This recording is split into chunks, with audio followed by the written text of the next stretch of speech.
Madwar 60 żagħżugħ u żagħżugħa fl-etajiet ta' bejn l-14 u l-24 sena urew l-interess tagħhom biex fil-futur jagħtu semmhom fil-politika b'mod professjonali b'taħriġ u bażi soda fil-formazzjoni grazzi għal programm Future Leaders tal-Fondazzjoni Azad. Waqt il-programm NetLive, 3 mill-parteċipanti faħru din l-inizjattiva għal professjonalità fl-ippjanar u għal mod kif se jkunu qed jitħarġu fix-xhur li ġejjin. Dal-programm se jista' jgħinni biex jgħinni fil-karriera politika fil-futur. Dal-programm l-ewwel nett laqatni għal li xider vera programm professjonali.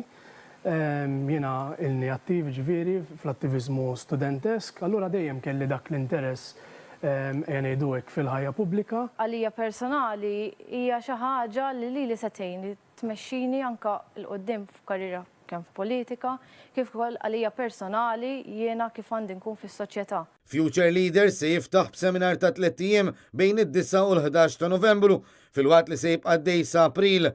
Is-sessjonijiet kollha se jinżammu fiċ-ċentru Azad fil-Belt.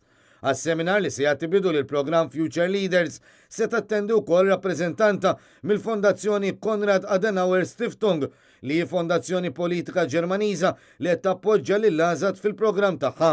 Il-programm ikompli b'sessjonijiet ta' workshops b'kull parteċipant se jkollu wkoll l-opportunità li jingħata taħriġ prattiku grazzi għal shadowing ta' politiċi u uffiċjali tal-Partit Nazzjonalista.